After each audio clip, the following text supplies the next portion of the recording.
कि आप अपने बारे में और अपने परिवार के बारे में विस्तार से बताइए। देखिए, मेरा जन्म सन 1948 के दशहरा के दिन जी। बोहानी गांव में हुआ। तो बोहानी गांव नरसिंहपुर जिले में है और इसकी ऐतिहासिक पृष्ठभूमि ये है बोहानी की कि वो आल्हा उदल जो इतिहास प्रसिद्ध वीर हैं, जी। उनके पिता और काका, उनकी ये जागीर की गांव थे उससे। और हमारे यहाँ बहुत थोड़ी थोड़ी खुदाई करने पर कुएं के लिए या और जैसे तो मूर्तियाँ मिल जाती तरह तरह की। जी। जी। वो मूर्तियाँ बहुत सारी संग्रहालय में चली गई, कुछ हमारे गांव में भी बची हुई है। तो ये हमारे गांव की पृष्ठभूमि है। वहाँ एक मिड़वानी माता का मेला लगा करता था। बोहानी उसको तांत्रिक पीठ ही माना करते थे लोग। जी। और ये मेला चैत के महीने में अमूमन में हमारे पूरी जो नर्मदा की पट्टी है इसमें मकर संक्रांति को मेले होते हैं, लेकिन बोहानी गांव का मेला जो मिड़वानी माता का मेला है वो चैत के महीने में होता है, सप्तमी, अष्टमी और नवमी को। जी। और अब तो थोड़े बिगड़ गए हैं ये मौसम और फसलों के चक्र, मतलब आगे पीछे हो गए हैं। लेकिन एक समय ऐसा था कि ये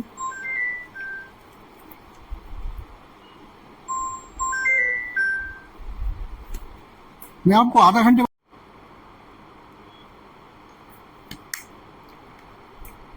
उस समय जो रबी की फसल होती है, गेहूं चना वगैरह, जी। ये कट जाती थी, खलिहान में आ जाती थी, किसान के घर में आ जाती थी। तो किसान के पास और मजदूर के पास पैसा भी होता था उस समय। जी।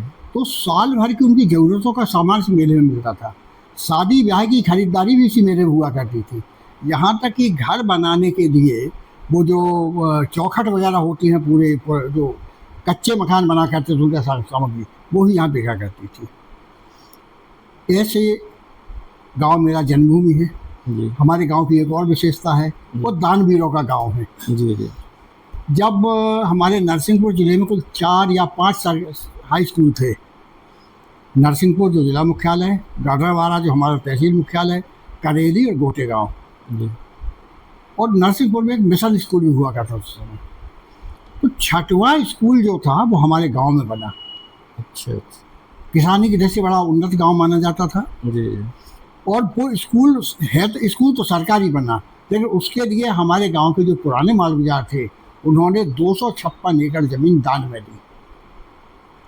और हमारे यहाँ की ज़मीन बड़ी उपजाऊ होती है। उस समय का वो मध्य प्रदेश का सबसे बड़ा दान था जो शिक्षा के लिए किया गया था। तो ऐसे वो शासकीय राघव कृषि उच्चतर माध्यमिक विद्यालय, ये उच्चतर माध्यमिक बाद वो पहले हाई स्कूल होता था, वो खुला, वहीं मेरी पढ़ाई हुई। जी। जब सबसे पहले अंग्रेजों ने अपनी पद्धति की प्राथमिक शालाएं शुरू की और स्कूलों का एक संजाल खड़ा किया देश भर में, जी। तो ये है 1990 से नहीं 1890 से 1900 के बीच की बात। तो हमारे गांव में कांकर परिवार है, उन्होंने अपना पूरा घर और उसके आसपास जो बाड़ा लगा हुआ था वो दान में दे दिया। तो हम प्राइमरी स्कूल खुल गया हमारे यहाँ, वो भी दान में, बाद में हाई स्कूल दान में। फिर हमारे यहाँ एक अस्पताल बना, जी। प्राथमिक स्वास्थ्य केंद्र। तो अस्पताल भी दान की ज़मीन में बना और उसके लिए 2 लाख रुपए उन्हीं मालक दादा के परिवार ने दान में दिए। मतलब उस टाइम 2 लाख रुपए। हाँ, ये बात है 1971-72 की, जब अस्पताल खुला। तो हमारे यहाँ सारे संसाधन दान के कारण स्थापित हुए, लोगों को सुविधा मिली, आसपास के गांव वालों को सुविधा मिली।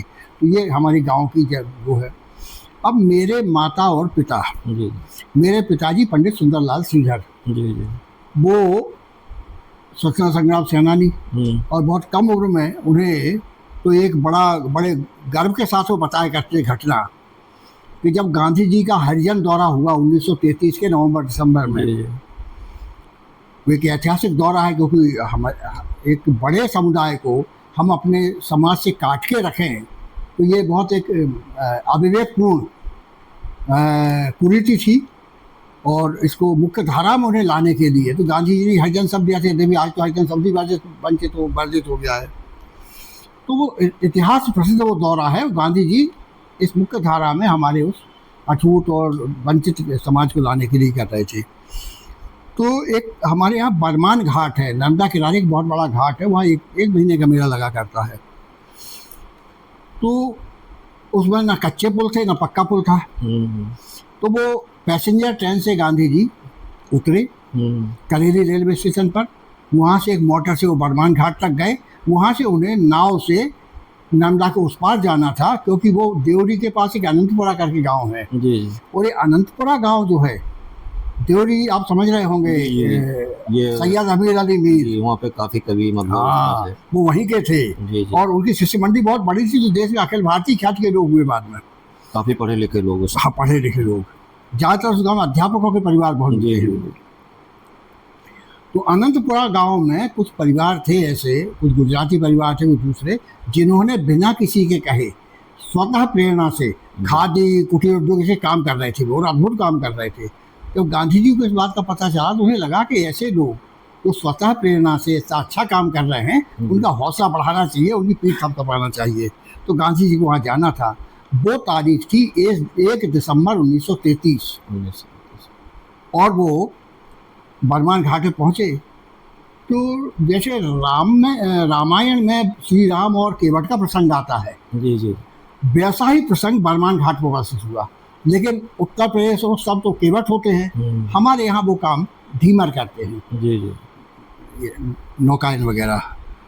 तो ढीमर ने मना कर दिया कि हम गांधी जी को नाव पे नहीं चढ़ाएंगे, पहले हम इनके पाँव पखारेंगे। गांधी जी आज के नेताओं की तरह दोहरा चरित्र और बोधी थे, पाखंडी नहीं थे। वो कहते थे कि मैं वैष्णव हूँ, परम वैष्णव हूँ, और सनातन धर्म के प्रति अगाध आस्था थी उनमें, भगवान राम के प्रति, गीता के प्रति, रामायण के प्रति। लेकिन उनका हृदय इतना विशाल था कि उसमें सारे धर्म समा जाते थे, सबके प्रति समानता का, सबके प्रति सम्मान का व्यवहार। तो गांधी जी ने वहाँ ये कहा कि भाई मैं ऐसे कैसे कर लूँगा कि मैं अपने पाँव पखारने दूँ। नर्मदा को हम लोग माँ मानते हैं, देवी मानते हैं। नर्मदा की हम लोग परिक्रमा होती, दुनिया की एकमात्र नदी की पैदल परिक्रमा की जाती है, हम उसकी पूजा करते हैं। तो जिसे हम अपनी माँ और देवी मानते हैं, उसके जल से हम अपने पाँव कैसे धुलाएंगे। तो नर्मदा तट पे जगह जगह सन्यासी बसा करते हैं, जो वृद्धावस्था में घर बार अपने बच्चों को सौंप के और एकांत साधना करते हैं। एक बुजुर्ग सन्यासी ने कहा कि गांधी जी आप ऐसा करिए कि पहले आप नर्मदा मैया की पूजा कर लीजिए, तो आपका धर्म निभ गया, फिर उसका बच्चे का भी मन रख लीजिए, वो जो कह रहा करने दीजिए। तो यही हुआ। और इस घटना का असली महत्व ये है कि इस दौर में संचार के साधन नहीं थे, यहाँ तक कि अखबारों की पहुंच भी जगह जगह गांव-गांव नहीं थी। तो ऐसे माहौल में भी, सुदूर अंचलों में भी गांधी जी को एक लोक देवता की मान्यता मिल गई थी। जी, कितना विराट व्यक्तित्व था उनका, इसका एक बहुत बड़ा उदाहरण है ये। और इस जो हुआ, इसके चश्मदीद गवाह मेरे पिताजी थे, पंडित सुंदरलाल श्रीधर। वो कम उम्र के 17-18 साल के थे। उनकी एक ड्यूटी लगी थी कि गांधी जी की मोटर धीरे धीरे चल रही है, और सड़क किनारे दोनों तरफ लोग गांव-गांव में खड़े होकर देखते थे गांधी जी का वो दर्शन करना है। तो वो लोग एकदम मोटर के पास ना जाए, गांधी जी की असुविधा ना हो, तो दोनों तरफ 5 नौजवान सब डंडे लेके दर्शन करना है। तो वो लोग एकदम मोटर के पास ना जाए, गांधी जी की असुविधा ना हो, तो दोनों तरफ 5 नौजवान सब डंडे लेके, और डंडा ले लेके चल रहे थे। तो गांधी जी विनोद भी गया उस समय, ये हिफाजत है कि हिरासत है। गांधी जी बड़े विनोदी व्यक्ति थे। तो उन्होंने हमें बताया ये कि ऐसा ऐसा हुआ था। तो हमने कहा ये तो ठीक है, हम चाहते हैं कि इस पर लिखें और इसको जग जाहिर करें, लेकिन ये बताइए इसका कोई दूसरा सूत्र क्या हो सकता है, स्रोत हमारा क्या होगा। तो उन्होंने कहा कि ये रविशंकर शुक्ल की डायरी में, क्योंकि रविशंकर शुक्ल में उनके साथ यात्रा कर रहे थे, और व्यवहार राजेंद्र सिंह जो मध्य प्रदेश हरिजन सेवक संघ के अध्यक्ष थे, तो इनकी डायरियों में भी ये चीज़ मिल जाएगी। तो डायरी देखो इनकी, पता करो, कहीं ना कहीं ने लिखा होगा ये। काफी काम भी किया उन्होंने, हाँ, साहित्य के क्षेत्र में। हाँ, तो रविशंकर शुक्ल का एक खुद का एक लेख है, उसमें घटना का उल्लेख मिल गया, तो क्रॉस चेक हो गया एक तरह से। हमने उस तरह की चित्र भी यहाँ बनवा के रखा है। जी, तो ऐसा एक दस्तावेज तो उसमें मिला। पिताजी की पृष्ठभूमि ये। बाद में भी उन्होंने, जब आखिरी उनकी सज़ा जो हुई थी वो नागपुर जेल में काटी थी उन्होंने 1942 में, लेकिन उनकी गिरफ्तारी सितंबर में हुई थी, बाकी लोग अगस्त में गिरफ्तार हो गए थे। और जब ये छूटे, तो छूटने के बाद ये वर्धा गए और सेवाग्राम में गांधी जी के आशीर्वाद लिया। और उनसे पूछा भी कि अब हम भविष्य में हमें क्या करना है। तो गांधी जी के मन में जो एक उथल पुथल थी वो उन्होंने इनके सामने, ये तो बड़े बच्चे थे उनके सामने, उन्होंने कहा कि देखो भाई, अब ये आज़ादी करीब है, जो तैयारी कांग्रेस और ये सब कर रहे हैं, ये सारी तैयारी है लोकतंत्र की। जी तो राजनीतिक दल होंगे, राजनीति में लोग सक्रिय हो जाएंगे, लेकिन सब लोग राजनीति करेंगे तो गांव कौन कौन देखेगा। जी, ये भी एक पहलू है। ये बड़ा पहलू है। इतने गांव हैं, पिछड़े हैं, उनमें अंधविश्वास है, उनमें पाखंड है, उसमें जी। धूर्तता है, तरह तरह की चीजें उसमें ठगी है, तरह से चीज़ें हैं। फिर उन्हें वहाँ आजीविका का संकट है, पूरे महीने किसान को भी काम नहीं मिलता है। ये सारे गांधी जी के मन में चलते रहते थे। तो उन्होंने पूछा तुम क्या करोगे सुंदर, हमारे पिताजी का नाम सुंदरलाल सिंह। जी जी तो उन्होंने कहा बापू हम राजनीति नहीं करेंगे, हम आपका जो सेवा का कार्य यही करेंगे। तो उनका ठीक है, तो वही जेल से छूटे हो, पहले जाकर घर परिवार सबसे मिल आओ, जी। और फिर चंद्रपुर में जो चांदा है वहाँ जी, जी, चंद्र। चरखा संघ का, अखिल भारतीय चरखा संघ का मुख्यालय था वो, और ट्रेनिंग सेंटर भी था उनका। तो कहला फिर वहाँ जाके 1 साल ट्रेनिंग लो, वो सब तरह के काम सिखाएंगे, और फिर आपको वहाँ गाँव जाके कोई एक वो बना लेना केंद्र, उसके आसपास के गाँव में ये नई जागृति और इस तरह काम करना है। तो उसके बाद उन्होंने कांग्रेस छोड़ी। फिर उसके बाद उन्होंने राजनीति में कभी हिस्सा नहीं लिया। केवल इतना उनका हिस्सा था कि वो जाके वोट जरूर डालते थे। जी जी, सबसे कहते वोट डालने जरूर जाओ, ये कभी नहीं कहा उनने कि किसको वोट देना किसको नहीं देना, वोट देना जरूरी है। बस केवल वोट देने की बात करते थे उनने राजनीति से एक तरह से। और इसीलिए हमारा घर, जी जब तक हमारे बाबूजी, हम लोग बाबूजी कहते थे, जब तक हमारा घर में बाबूजी रहे, तो जिले भर के लोगों के लिए, बड़े बड़े नेताओं के लिए वो एक तरह से केंद्र था कि वो आ रहे हैं जा रहे हैं तो उन्हें कहा नहीं पंडित जी दर्शन करते चलते आशीर्वाद दे चलते, तो वो पक्ष नहीं बने गए थे। फिर वो जी निष्पक्ष थे, कभी किसी ने सलाह मांगी तो 2 टूक सलाह भी देते थे। जी ये तो बैकग्राउंड था। अध्ययनशील वो इतने थे कि जब हमने होश संभाला तो लकड़ी की 5 बड़ी बड़ी अलमारी भर के किताबें देखी जाते हैं। तो उसमें गांधी साहित्य था, उसमें विनोबा जी का साहित्य था, उसमें कविता, कहानी, उपन्यास, नाटक ये भी थे, सब तरह के साहित्य हुआ, और धार्मिक साहित्य भी था, आध्यात्मिक साहित्य भी था। तो वो बाबूजी स्वयं बहुत पढ़ा करते थे, जी जी। उनका अध्ययन बहुत था। हमारी माँ भी बहुत पढ़ती थी। अच्छा अच्छा। यद्यपि वो समय मेरे साथ 4वीं पास थी, प्राइमरी स्कूल 4वीं पास तक होता था पहले, लेकिन उनका बैकग्राउंड बड़ा था। हमारे जो नाना थे पंडित दुर्गा प्रसाद पाठक, वो नार्मल स्कूल, जो टीचर्स ट्रेनिंग के लिए समय नार्मल स्कूल हुआ करते थे। अब आजकल तो पीजी बीटी पता नहीं क्या क्या होने लगे हैं। तो उसमें वो सुपरिटेंडेंट रहे थे। अच्छा अच्छा। और पद्धति शिक्षक थे, वो पद्धति पढ़ाते थे, पद्धति। फिर हमारी जो बड़ी, हमारी 4 बहनें थी, हमारी माँ, हमारे मामा नहीं थे।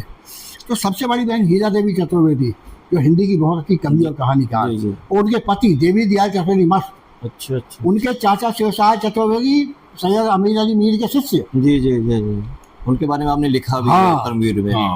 तो वो देवी दयाल वो सरस्वती के संपादक थे। जी जी। 1956 तक। तो या तो 2-3 साल में वो एक बार आते थे, या हम लोग वहाँ जाते थे इलाहाबाद। जब वो आते थे तो एक पेटी भर की किताबें आ जाती थी, समीक्षा की बहुत इकट्ठी होती, सब बात लोक कथाओं के भी ऊपर काम है उनका, चतुर्वेदी जी का लोक कथाओं पे भी काम है। वो इनका है शिवसाय जी का। जी जी जी, वो शिवसाय चतुर्वेदी का बहुत बड़ा काम, बुंदेली कथाओं का।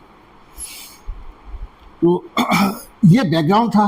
तो हमारे माता जी को और पिताजी, हम पिताजी को बाबूजी कहते थे, माँ को जिज्जी कहते थे। हम लोग तभी पिताजी को बाबूजी कहते हैं। हाँ, तो जिज्जी बाबूजी दोनों, यदि वो किसी काम में लगे हैं तो ठीक है, काम का समय और सोने का समय, इसके अलावा उन्हें कुछ ना कुछ पढ़ते हुए देखा हमने जिंदगी में।